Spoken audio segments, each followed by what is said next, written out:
I have a standard CD, which is often left forgotten in a drawer. I'll take a ring magnet and use hot glue to secure it right in the center of the disc. This magnet will act as the core of our antenna, helping to stabilize the signal reception and reduce electromagnetic interference. I will also add a small metal washer in between to further enhance the magnetic field and prepare for the connection later.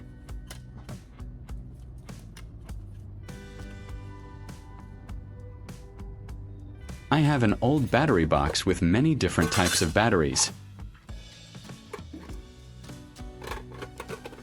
I need to gather some old, depleted AA batteries. Don't throw these away. We are going to repurpose them because their internal chemical composition and solid metal casings make them excellent conductive elements for capturing radio and television waves.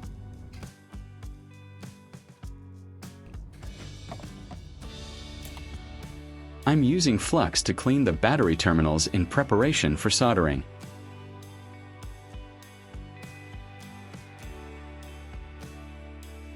I use a binder clip to hold the battery steady on my workbench while I work. I'll use a soldering iron and solder to tin the positive terminal of the battery. Soldering ensures a strong, permanent electrical connection, which is vital for minimizing signal loss. I'll also prepare a few other batteries in a similar way, tinning the ends with solder to make them easier to connect later in the build.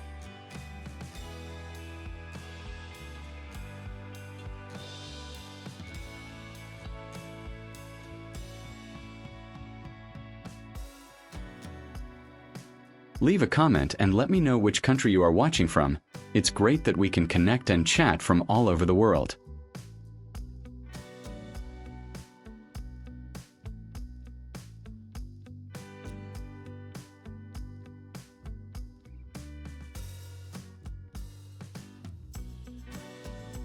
With the components prepped, let's assemble the main antenna array.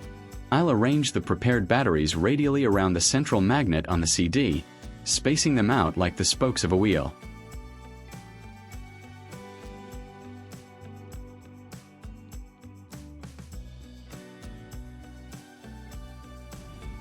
I'm using hot glue to fix them firmly in place. This specific circular arrangement is very important because it helps the antenna capture signals from multiple directions, creating an omnidirectional reception effect.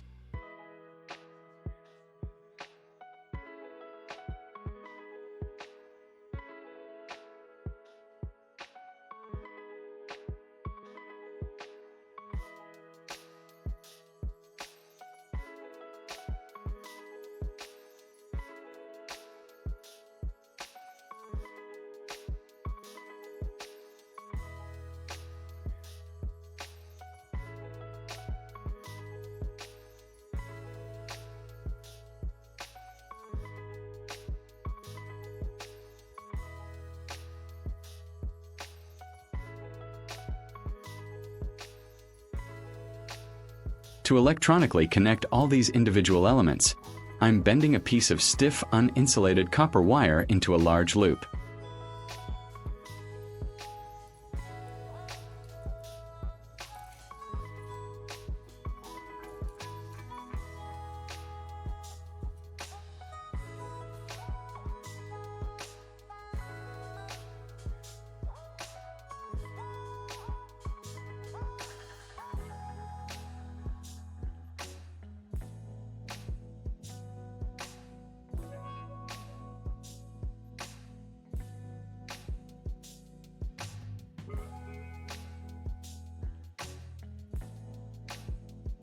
I'll place this loop around the outer edges of our battery spokes.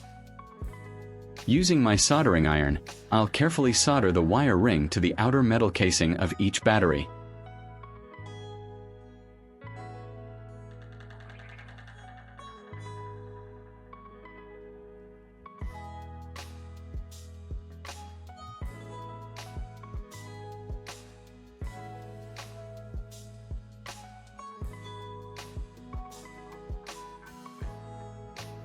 This outer ring ties all the receiving elements together, creating a significantly larger surface area to capture weaker TV signals.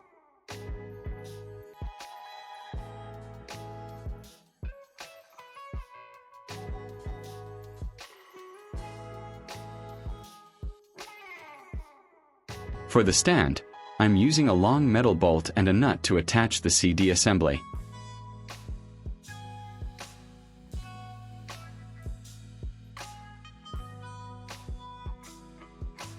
If you find this video interesting, don't forget to like, subscribe, and turn on the notification bell so you don't miss any interesting ideas coming soon.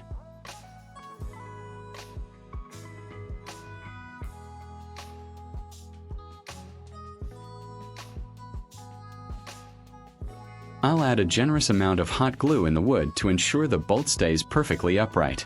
This raises the antenna off the table, which helps reduce signal interference from surrounding objects. Next, I need to wire the antenna so we can eventually connect it to a television.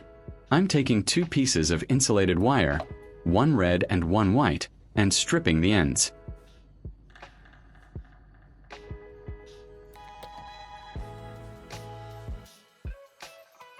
I'll twist the exposed copper strands to keep them neat.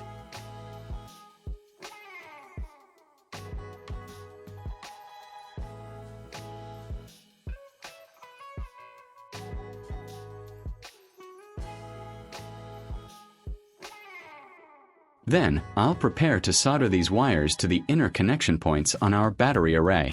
The red wire will act as our active signal line, and the white wire will serve as the ground.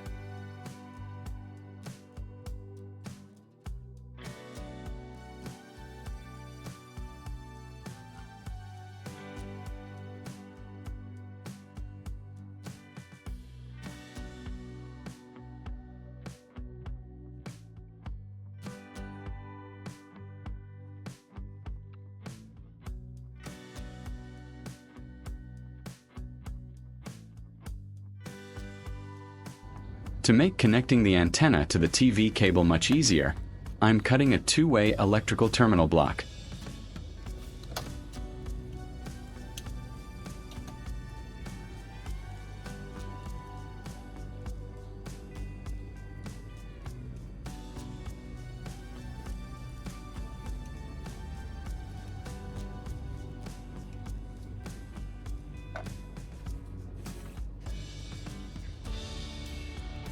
I'll screw the free ends of our red and white wires into one side of the block.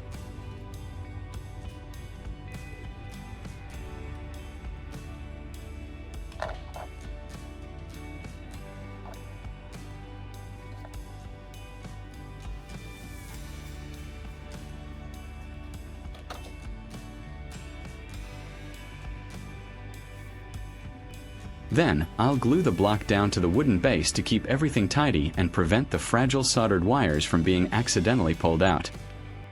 Finally, I will solder tin to the connections to secure the white and red wires to the contact points.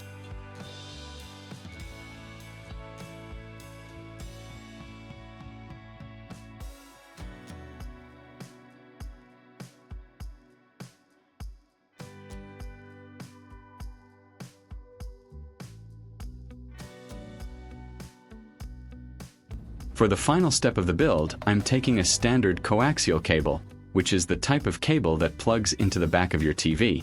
I'm stripping the insulation from the ends of the red and blue electrical wires.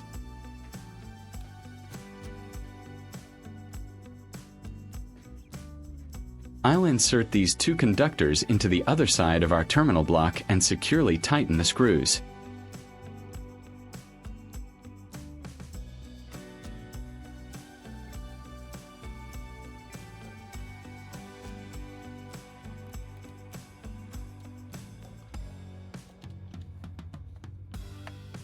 So, my homemade antenna is now complete. As you can see, my TV currently displays a no signal warning. I'll take the end of our coaxial cable and screw it into the antenna input port on the back of the TV. Let's see what happens. Instantly, we have a beautiful, crystal clear picture. I'll use the remote to flip through a few different channels to show you just how well it works. The reception is flawless and stable, all thanks to some repurposed old batteries and a simple CD. This homemade antenna is incredibly powerful and practical.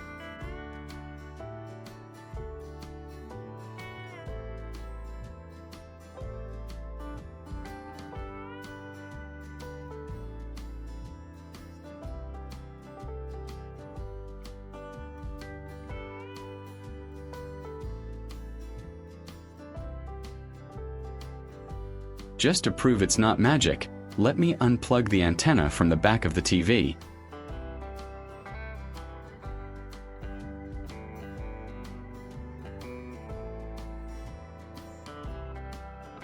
See, instantly, no signal appears again. This confirms that our DIY device is indeed responsible for pulling in those channels.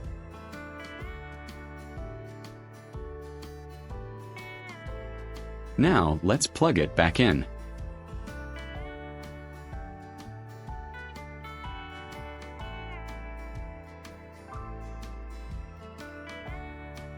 And just like that, the signal returns, and we have live TV once more. It's consistently working across various channels.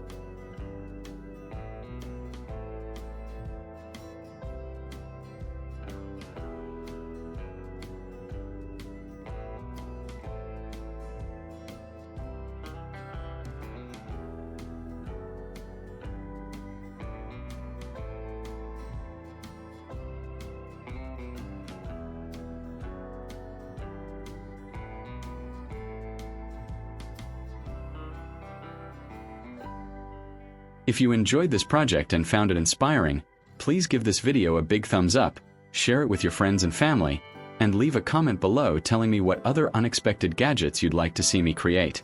Don't forget to subscribe to the channel for more fantastic DIY ideas. Thank you so much for watching, and I'll see you in the next video.